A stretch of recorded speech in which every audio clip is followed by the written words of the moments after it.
Why we're starting with 5% is because our sector is not yet formalized.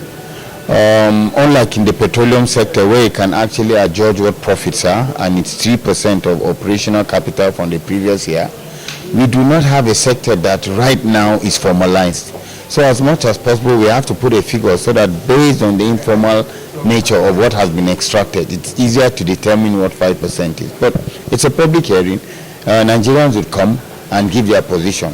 I know Ghana actually has far less than that, what they charge. So we would actually try and strike a balance between the companies that are doing the physical mining, the host communities, and see what would be most accommodating. But I know that even the power sector for GENCOs just reviewed it to 5% as well.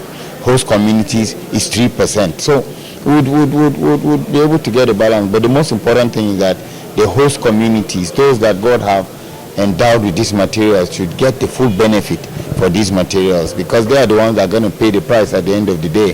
They are going to be left with environmental challenges. I mean, we shouldn't forget in a hurry what happened in Zamfara when with the poisoning. We shouldn't forget what has just happened in Niger State.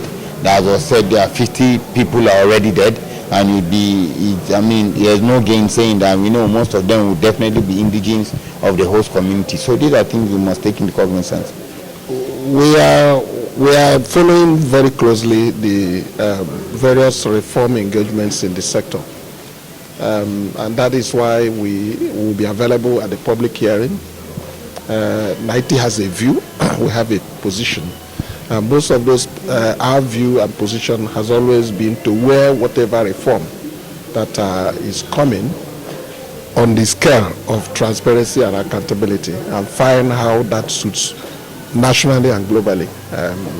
So I won't make much comments on that because we have a position which we'll be presenting at the National Assembly. But speaking on what we came here today, which is on inclusion and fiscal justice, this is timely, and in transparency everyone gains. It's quite pathetic that most host communities are really have their livelihoods in jeopardy.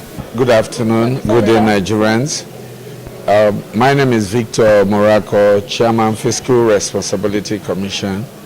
We're here as stakeholders at the invitation of NEITI on Stakeholders Roundtable on solid mineral exploitation and the need to involve stakeholders, host communities in ensuring fiscal justice.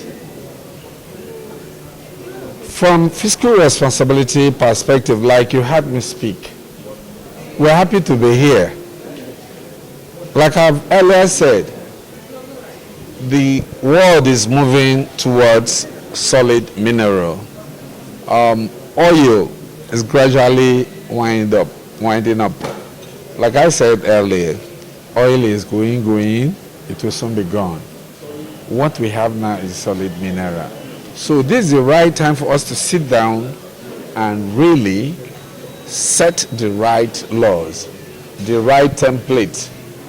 The need to involve stakeholders. When I mean stakeholders, I don't mean only the multinational corporations, companies, all the big people.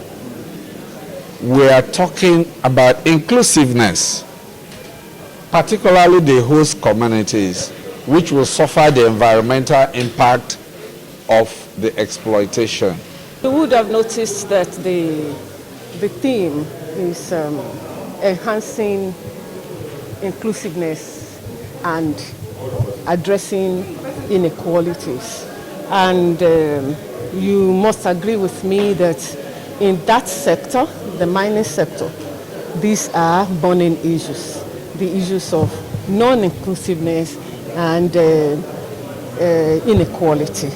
So, like somebody has noticed that the theme is so apt, and we hope that at the end of the day, we'll be able to come up with decisions, with suggestions as to how to move the country forward, in regarding addressing the issues of inequalities and inclusiveness. in the mining sector in Nigeria.